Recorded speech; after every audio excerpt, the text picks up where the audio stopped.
নমস্কাৰ এই মুহূৰ্তত আহি পৰিছে সন্ধিয়াৰ কেইবাটাও গুৰুত্বপূৰ্ণ খবৰ আৰু এনে ধৰণৰ খবৰসমূহ নিতৌ চাবৰ কাৰণে চেনেলটো সাবস্ক্ৰাইব কৰি ভিডিঅ'টোত এটা লাইক কৰি দিব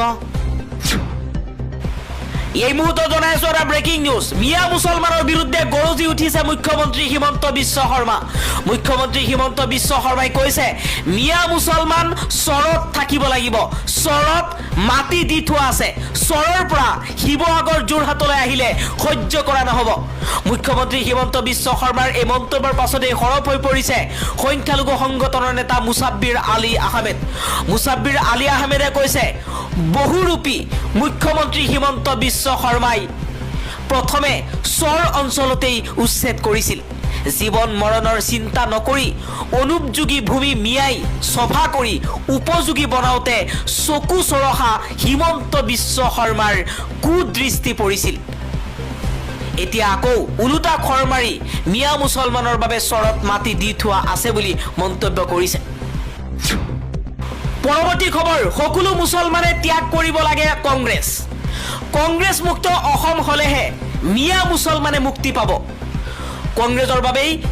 মিয়াৰ গাত লাগিছে বাংলাদেশীৰ দাগ সকলো মুছলমানক শীঘ্ৰেই কংগ্ৰেছ দল ত্যাগ কৰিবলৈ আহ্বান জনাইছে মিয়া পৰিষদৰ সভাপতি আব্দুল বাটেনে কৈছে ডিটেনশন কেম্প বনাইছে কংগ্ৰেছে ডিটেনশন কেম্পৰ মূল নায়ক আছিল কংগ্ৰেছ IMDT আইন মুছলমানৰ ৰক্ষা কবচ বুলি কৈ ভয় দেখুৱাই আহিছিল কংগ্ৰেছৰ বাবেই আজি অৱহেলিত লাঞ্ছিত বঞ্চিত হৈছে অসমৰ সংখ্যালঘু মুছলমান আন এটা খবৰ নগাঁৱৰ ঢাকাইপট্টিৰ নতুন নাম ৰূপকোঁৱৰ চক ঢাকাইপট্টি তিনিআলিত পূৰ্বৰে পৰা আছে ৰূপকোঁৱৰৰ প্ৰতিমূৰ্তি বিধায়ক ৰূপক শৰ্মাৰ সামাজিক মাধ্যমত বিশেষ পোষ্ট মুখ্যমন্ত্ৰী হিমন্ত বিশ্ব শৰ্মাৰ নিৰ্দেশনাৰ পাছতেই নগাঁও জিলা আয়ুক্তই ঢাকাইপট্টিৰ নাম ৰূপকোঁৱৰ চক নামাকৰণ কৰিছে পৰৱৰ্তী খবৰ মিয়াৰ দপদপনি এইবোৰত গুণ্ডাগিৰিত নহয় তোমালোকৰ দৰে গুণ্ডা টেক্স তুলিবলৈ মিয়াই দপদপনি নকৰে এবাৰ হৰপ হৈ পৰিছে অসম সংখ্যালঘু সংগঠন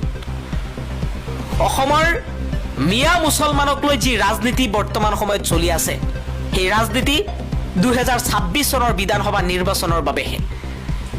মিয়াসকলে গুণ্ডাগিৰি নকৰে মিয়াসকলে দিনে ৰাতিয়ে কষ্ট কৰি উপাৰ্জন কৰি সৎ পথত চলিবলৈ চেষ্টা কৰে কিন্তু মিয়াসকলৰ 100% ভাল নহব পাৰে